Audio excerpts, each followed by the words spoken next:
بازار عمده فروشی شغین در شهر آستانه پایتخت قزاقستان. اینجا مکان دریافت و کار و درآمد برای دهها مهاجر تاجیک است. حمزه بابایف شهروند 35 ساله تاجیکستان مدت پیش به آستانه آمد. میوه می فروشد و گاهها بارکشانی هم می کند. حمزه پیشتر در روسیه کار می کرد. چند سبب او را مجبور کرد که مکان کارش را عوض کند. پیش روسیه ما سوچ می رفتم. خواجه چه گون کمتر اویلیک زیاده سوزه. اما مسئله اویلیک ایجاش خیلی کمتر کمه قزاقستان.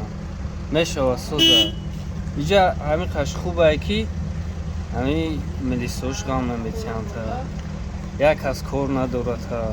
خیلی روسیه خیلی همین هر یک کوچه‌اشته همین میگیرن میبرن تا دیل دکمنت هم داشته باشی 3 ساعت 4 ساعت سودکش قطعی اجرا میکنی که پرویر میکنن دکمنتای شما را جواب بدن.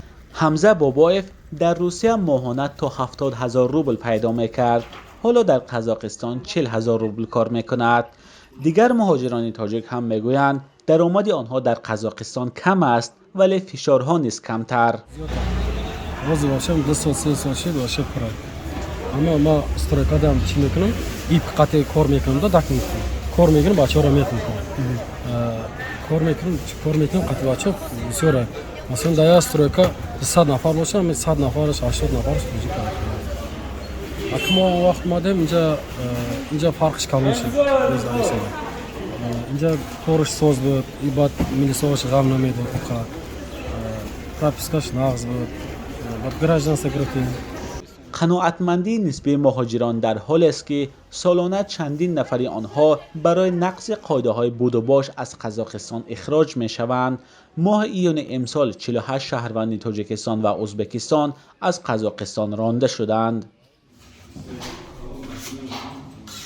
مهاجران تاجیک در پایتخت قزاقستان بجز از بازار در ساختمان هم کار می‌کنند.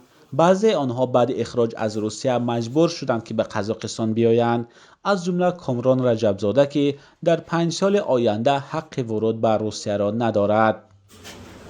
روسیه مثال نسبت به قزاقستان خیلی مثال پیشتره مثال گپ سومش هم مثال گپ سازتره خیلی وضعیت مثال گپ نشون دکمنتاسیش به حد مثال قینه مثال پلی کلون در کار خیلی سبب دکمه نداشته مثلا دپارتاسیا کردن ما خیلی به همینجا مجبور شده مثلا چون ماده یک اوستا در کره که مهاجران تاجیک در آستانه تلاش میکنند سرجم باشند، از جمله به واسطه گروه ها در شبکه واتساپ. عبدالوهاب تاجیف یک از فعالان مهاجران میگوید آنها کوشش میکنند مهاجران تاجیک در حالت دشوار تنها نمانند. میبیان ای تاجیکستان میبیان تاکسیستوی تاجیکستان هستن میروان میبیان بچه‌ها را میبرن نقض میگیرن میبیورن یاردам میکنن وقتی که میبیورن ویرام в курсе мондагӣ ки чтобы кадоме ки омад мисол сразу группа номери группаро теки ва азол накашан дар қади куча намонанд ягон чи нашаванд ҳамёра сразу вай бохабар мекунад а так бисёр касон медонанд ки группа ҳастай ба чизи ҳамин группа бисёр одамо кор мемонанд сразу агар группа дарои уже навистагӣ ки ягон кас кор надорад ма 2 нафар бекору хоҳем мисол фалонҷидаре ки ёки ягон беҷои хоҳем ам хали бачаҳоам дигар шунда ёрдам кардам ки рафтан меган даври пеш нархи кор арзони бад буд ҳозир нами камтар уже хестагӣ.